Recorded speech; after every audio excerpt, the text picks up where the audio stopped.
नमस्कार सांग मैंने जय जगन्नाथ। आज ऑफिस छुट्टी नहीं जाइली आउ कौन गोटे खाया को इच्छा है मैगी खाया को तो मना कराई तेणुक बनैली मखाना चाट। तो से आगे कड़ाटा गरम करदेली। मखाना खायार बहुत गुड़ा बेनिफिट्स अच्छी जोटा कि हेल्दी भी आउ लाइट भी। आ मुझे बेटा लंच नहीं कि जाए बाप रे बाप ऑफिस वाला काबा हो जाती कि केमिति मुझे खाई रही जाऊँगी।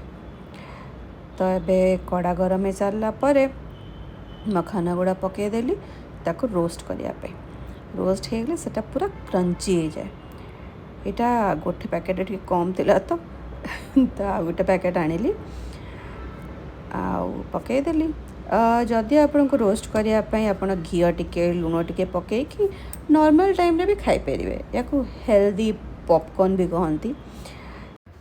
या मझे मझे एमती सटे करते नहेले तले लगिजार डर थे। इंग्रेडिएंट्स ना रे मोर तो देह खराब अच्छी तो मुझे बहुत किसी पकईली खाली टमाटो पियाज आ मटर टिके पकईली किंतु आपण एथिरे चिनाबादाम पकई पारे टिके भृसुंगा पत्र पकई पारे धनिया पत्र पकई पारे। मुझे करदेली कहीं संक्रांति संक्रांति भी बिना पियाज रसुण खाइबार यहाँ बहुत सुविधा हुए।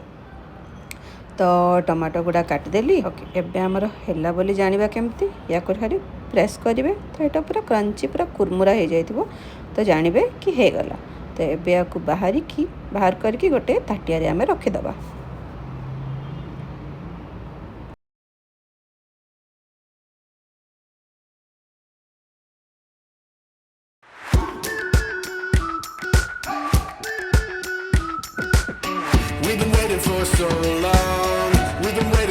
ओके एबे चाट बनवाई आम कौन करवा आगे गाई घी टिके पकेबा।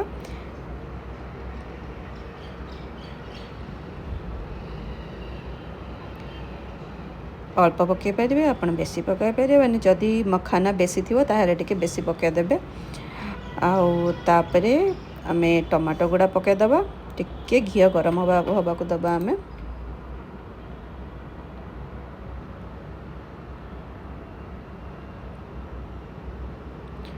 तापरे आपण एथिरे मुझे जीरा पकाउची किंतु आपण एथिरे आउ कौन करें जदि पकई पारे।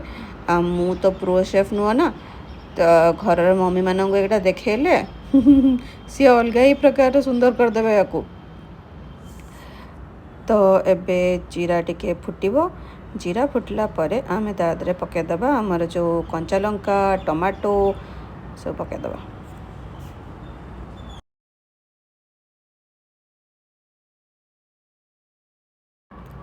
एबे तादरे टेस्ट पे आमे टिके लुण पकेबा आउ टिके हलदी पकेबा। मु आउ किछि पकोनी कहीं मत बहुत जल्दी खाइबार थिला तो मुझे पकई देकी टिके पानी पकई देकी गोले देली।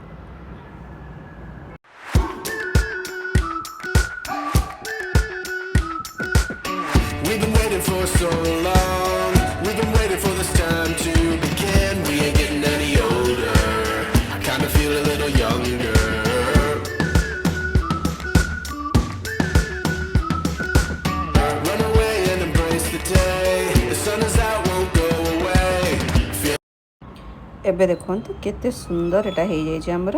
तो आम मखाना को तादरे पकईदबा आउ गोलेदबा। केबे भी एमती करेनि कि या रखी माने गोले सारा पर आप रखीदे पछरे खाइबे सेमती कले मखाना गुड़ा नरम हो जमारू भल लगे।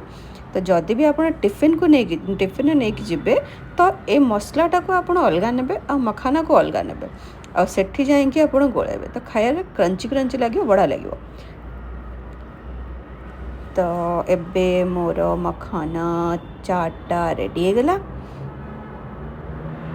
मु डायटिशियन नुह किंतु एटा बहुत भल माने आपण एमती कि आप जिते भी खाइले कि आपन कौन डॉक्टर कहबेनि कहीं मखाना खाइल बोली। तो बस आम रेडी हो गला आम एबे बाढ़ी देलु जाइकी खाइबू। आपण मैंने भी बने की खाइबे आ मते कमेंट्स रे जणेबे केमती लागिला।